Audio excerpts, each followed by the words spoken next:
Monttu.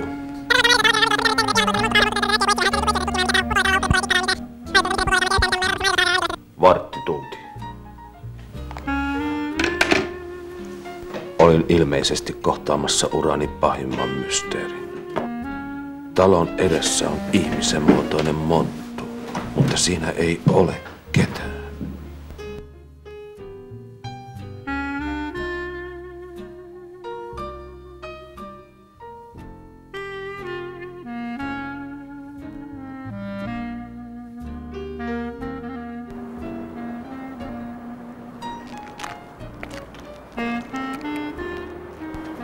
Miltä näyttää?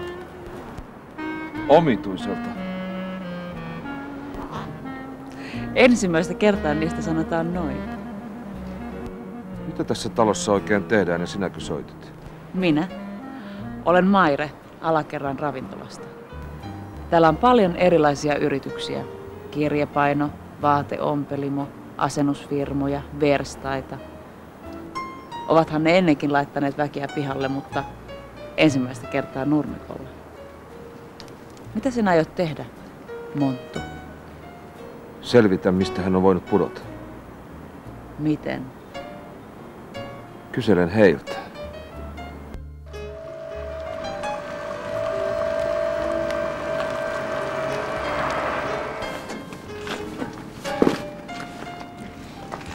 Onko teillä kaveri kateissa?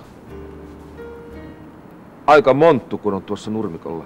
Kaikki on tallella, kun hoidetaan hommat niin kuin pitääkin. Eli? Tarvitseeko sitä nyt erikseen sanoa? Kurkottelu, telineiden heiluttelu, kaiteille kiipeily ja korokkeiden käyttö. Ne on riskitekijöitä. Tarvittaessa me käytetään turvavaljaita, eikä oteta riskejä säidenkään suhteen. Pudottelenko teille vähän faktaa, kun kaikki eivät ole noin tarkkoja? Putoamisten aiheuttamat vammat ovat yleensä vakavia. Sinä se nyt näytät jotakin tietävää. Hyppäähän kyytiin, niin mä näytän sulle jotakin.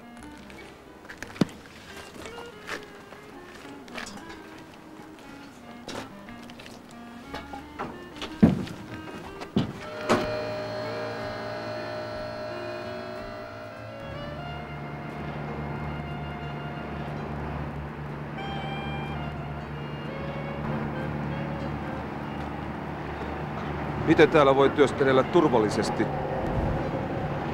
No, se riippuu vähän, että ollaanko me rakentamassa taloa vai tällaisissa keikkahommissa. Ensisijaisesti putoamista estetään kaiteellisella telineellä, jotka estävät työntekijää putoamista. Mutta jos ei se työn luonteen takia ole mahdollista, niin silloin me käytetään turvavöitä köysinä. Ja ne köydet, ne on kiinnitettävä turvallisesti.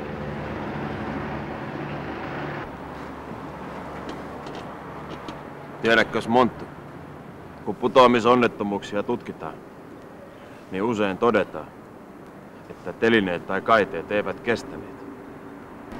Yhtä vähän, kun luottaisit tässä paperiköyteen.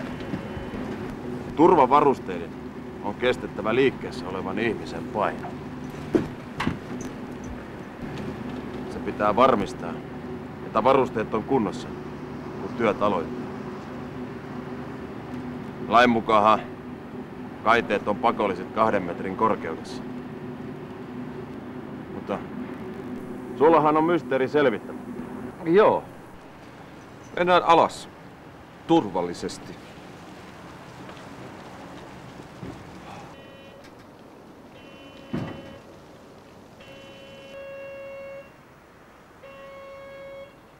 Seis!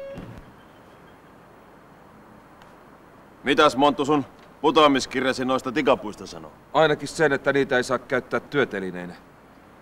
Aivan.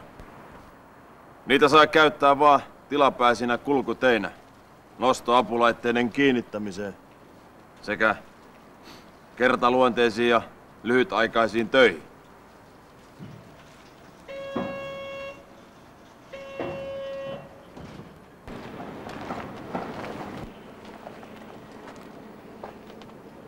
Eipä se ole omena kauas puusta pudonnut.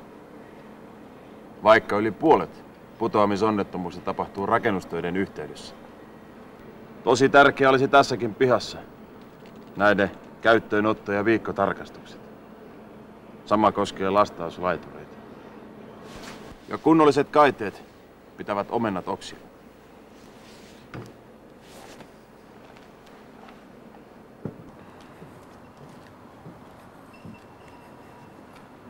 Oletko huomannut, että putoamisen vakavuus ei välttämättä ole korkeudesta kiinni? 10-senttiseen veteen voi hukkua. Ja metristä pudotessa voi käydä tosi huonosti. Jokainen osaa olla varovainen, kun heilutaan 10 metreissä. Mutta otetaan turhia riskejä, kun ollaan vähän alempana. Niin. Ja 14% putoamiskuolemista tapahtuu kuljetuksessa. Useimmiten tiputaan kuorman päältä, kun ollaan sitomassa tai purkamassa sitä. Kuormat ovat yleensä aika matalia ja niiden päällä työskentely koetaan turvalliseksi. Mutta useimmiten siinä erehdytään.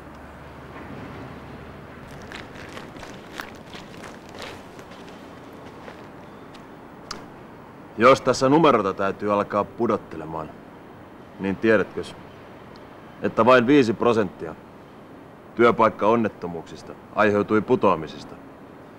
Mutta kuolemaan johtaneista tapaturmista ne edustavat 1/4. Ja liian moni jää pysyvästi työkyvyttömäksi. Mutta jostakinhan tämän on täytynyt tulla ja jonnekin mennä. Ehkä se on pudonnut ikkunasta.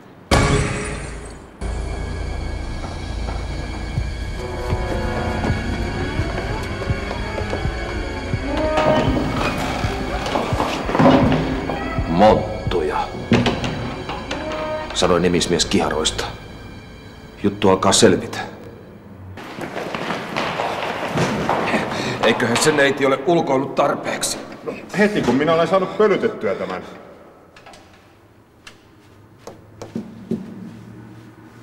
Juttu taisi ratketa. Hyvä sentään, ettei ollut kenenkään elämänlopusta kyse. Mutta loppuelämästä kylläkin.